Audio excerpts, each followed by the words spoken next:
Hello, I'm the Media Wiz, because one art form wasn't enough. Today we're going to be talking about magazines. The same way that this is also a mag. They're all mags. Oh, no, not those kind of magazines. It's not that kind of video. Good God.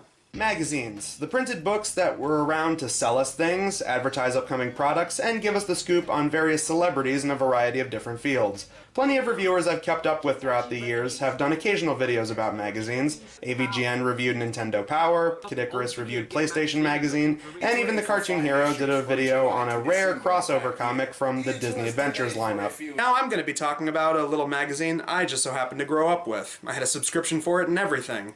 The magazine in question is Nickelodeon Magazine.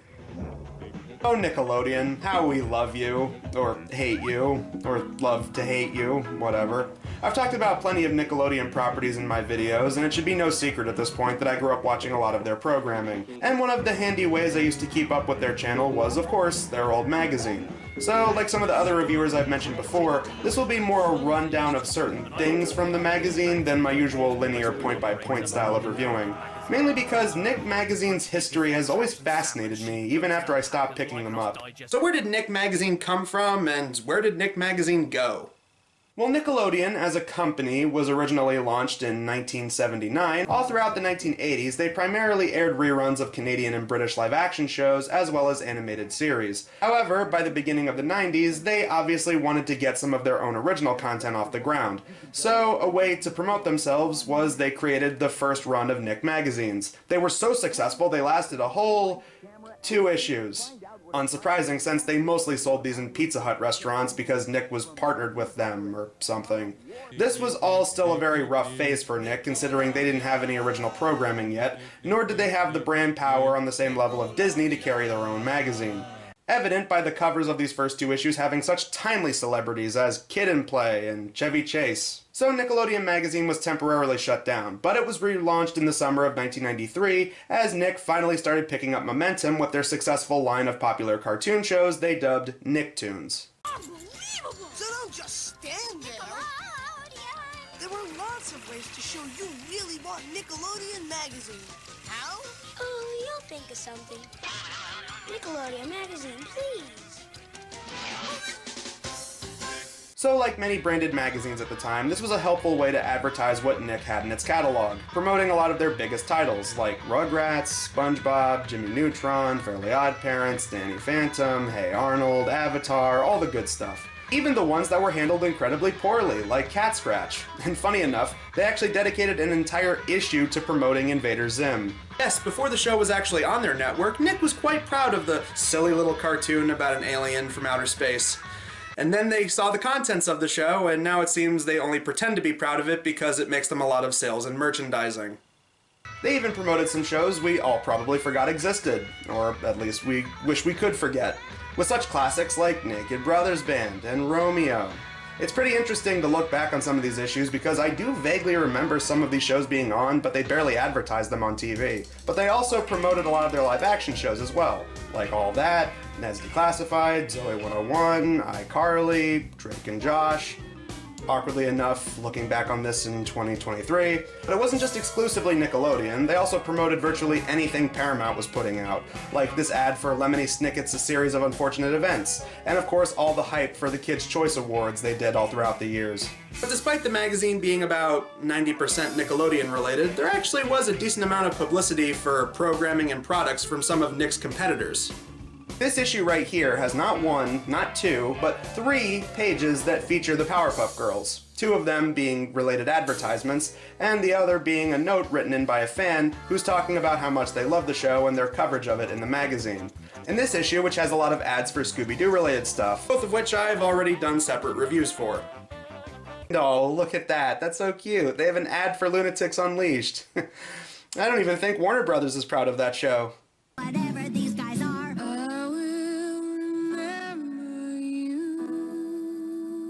And then you get the stuff like fan-submitted teleplays, like this person who came up with a high school version of Law & Order. Yet this fan-submitted parody is still more creative than most of the reboots they're doing on the CW. But there's also plenty of ads for Disney-related stuff, like these ads for the Recess movie, Max Keeble's Big Move, Camp Rock, Even Steven, a video game based on WALL-E, and even a 2-page spread dedicated to Kim Possible. Speaking of advertisement, all the movie and tie-in game issues were nuts. There were plenty of ads for Nintendo games and consoles like Game Boy Advance and Donkey Kong Jungle Beats and Boom Blocks. Yeah, look at all these old ads, so 90s and 2000s, I love it. And then you get to all the food-related ads. All the pages dedicated to bubble tape, popsicles, Burger King, Kool-Aid, Pop-Tarts, and all other kinds of sugary cereals. And then you get to the ones that I actually didn't expect to find in old Nickelodeon magazines, like Reebok and Tommy Hilfiger. Then there are ads for stuff that I don't even remember existing, like Firefly, which was some phone aimed at kids, and the iToy Play 2, and Kit Kittredge, an American Girl. What? Another common thing in these old Nick magazines were the coupons and the sweepstakes and the contests they would hold. Usually the prizes would be Nickelodeon related, of course, like these Nick Mag t-shirts that people created, and these people who won a contest for the NFL to hang out with some costume Nick characters. And then you get the issues that had the big summer event blockbusters coming up, like the Star Wars prequels and Kingdom of the Crystal Skull. Admittedly, it's easy to roll our eyes at this stuff nowadays from the perspective of cynical nerds that review things on the internet, but as a kid, you didn't really think about this kind of stuff. You were just like, oh dude, they got Wookiees, Indiana Jones, I gotta pick these magazines up! This issue is one of my favorite examples of this. The 3 big movie events of that summer were Men in Black, awesome, Attack of the Clones, and the Hey Arnold movie. Aw. Now I'm just reminded that movie didn't do so well at the box office, and we didn't see Hey Arnold for a very, very long time until they did the Jungle movie years ago.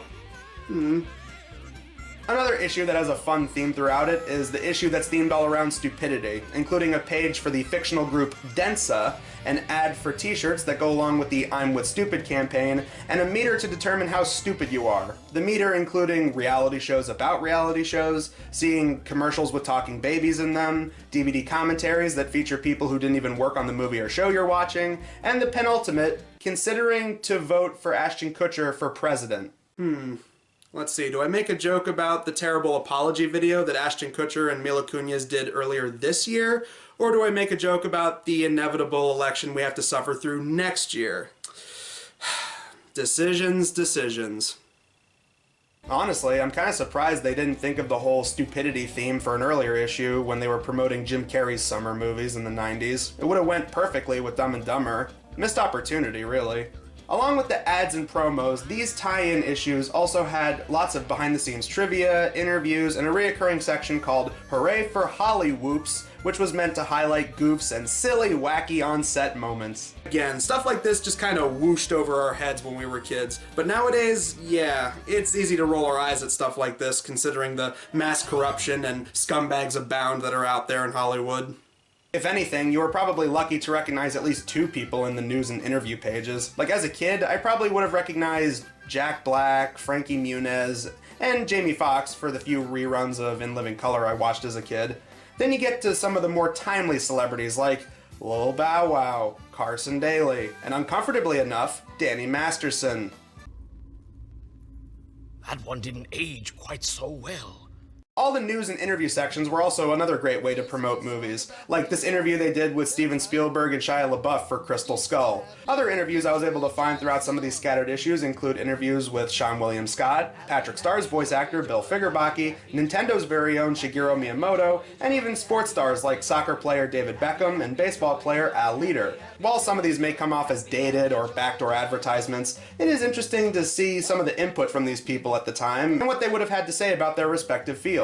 Whether it's acting or video gaming or sports, it gives the magazine a sense of variety. Same thing goes for the comics. Interesting bit of note, apparently the Nick-centered comics became so popular, they eventually created a spin-off magazine which contained several short comics from an array of Nick shows. So it was kind of like a Nickelodeon version of the Cartoon Network Block Party comics. But even the non-Nick related comics were still pretty fun. Usually they were a page or two long, they had unique art styles that differed from one another, and they were pretty well written. But even better, sometimes you got comics that didn't even need dialogue to be funny. Some of them were just quick one-page antics. And some of the comics weren't even full pages, they were just cute, funny visuals. And even if you weren't fond of these, they were quick, they got in and got out, and never overstayed their welcome. Another great instance of the editors just being funny are the Say What pages. These were usually in the middle or the end of the issues, and they usually took funny visuals and added speech bubbles. Sure, they had potential responses off to the side, but this could give the readers a chance to express themselves and potentially come up with their own funny replies for the speech bubbles. That's all Nickelodeon Magazine had to offer, but what exactly happened to it? Well, this was 2008 going into 2009, and the two big reasons being, one, the economy was tanking with the incoming recession, and secondly, with people using the internet, teens weren't really buying that many magazines like they used to. Print is dead. So with the news of them shutting down the production of Nickelodeon Magazine, as well as its spin-off magazines, the original finale issue was put out in December of 2009. And ever since January 2010, it seemed that Nickelodeon Magazine was done for good. But they actually did temporarily bring it back in 2015. It didn't last very long, but it did manage to produce 11 issues. This came about in 2015, as a revival Nick magazine was put into the hands of the publishing company Paper Cuts, who are mostly known for comics aimed at really young audiences. So they decided to revamp the mag and focus on newer names that Nick had to offer. And since I wasn't paying attention to Nick at the time, most of the titles I've either forgotten or wish I could. With such winners like Sanjay and Craig, and Breadwinners, as well as some of the obvious choices like SpongeBob and Loud House. Like I said, these only lasted 11 issues, and it didn't last nearly as long as the main run, as this era went from mid-2015 to mid-2016. As of now, it seems Nickelodeon Magazine will not be making another comeback because, let's face it, we already have the internet. But still, looking back on some of these old issues, I have a fondness for them. I mean, yeah, they're silly, cheesy, and dated, but for all of us 90s and 2000s kids that grew up with them, I think we'll all have a soft spot for old Nickelodeon Magazine. I'm the Media Whiz, because one art form wasn't enough.